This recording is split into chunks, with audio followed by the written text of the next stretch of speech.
It's said that making a movie out in the ocean is notoriously difficult for filmmakers, but in 2015, In the Heart of the Sea surely made it look easy. The movie I thought was awesome, really, from a number of angles.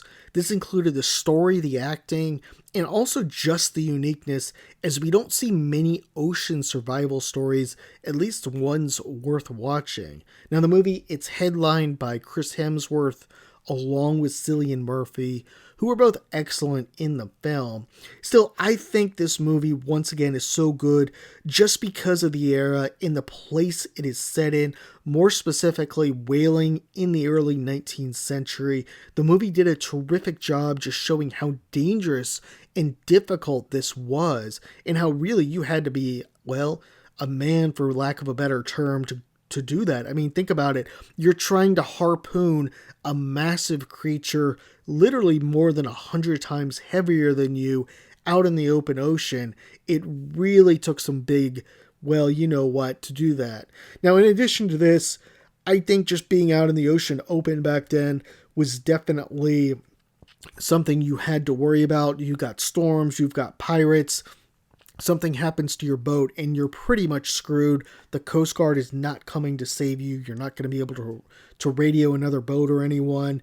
And while the movie did a great job showing this, not using too much CGI and really, combining it in when necessary, I would say the movie was really kind of a tale of two halves. The first is the whaling portion, which is extremely well done. And the second is the survival part. The survival portion wasn't as good as the first part, but since this is based on a true story, it's definitely okay in my book. Of course, as many of you know, the story served as the inspiration for Herman Melville's classic Moby Dick, which is an awesome novel.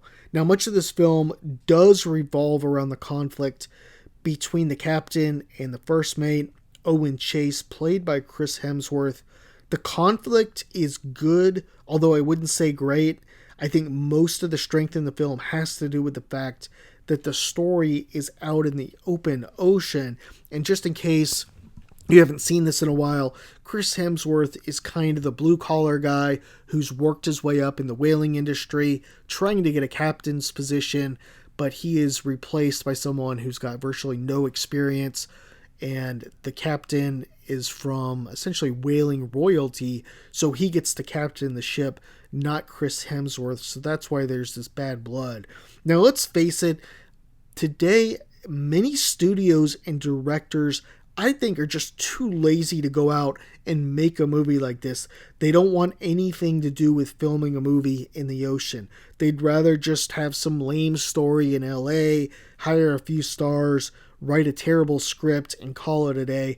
And for me, I like different, I like unique, especially when you can get, some history in it. I'm sure there's some parts that are not 100% accurate, but movies like where you're combining things like that definitely always work for me.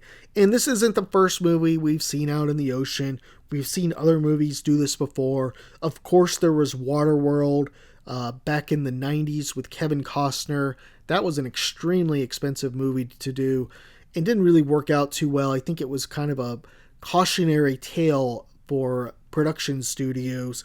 Also, we saw in 2014 Unbroken, albeit only a small portion of Unbroken was out in the open ocean like that. Now, I guess you could come out and say the early 2000s, we had Pirates of the Caribbean in this group too, although I think much of it was actually not really shot around the water. There was a lot of special effects. And of course, you could come out as well too and talk about the 90s with Titanic. But again, I know a lot of that was the Titanic sinking scene was all shot inside in, a studio. It wasn't actually shot out in the ocean. Coming back to the movie, the interaction between Melville and the survivor and the retelling of the story between the two men, that was a great way to do it as well, to see how much it affected him, how he had that survivor's guilt and really blamed himself for, had all that guilt about, eating his shipmates. In sum, this was a great movie. If you've seen it, chime in. Let me know. Did you like it? In my opinion, it's really a movie that we need more movies like this. Things that are different, combining elements of nature and history. Always works for me. Thanks for your time.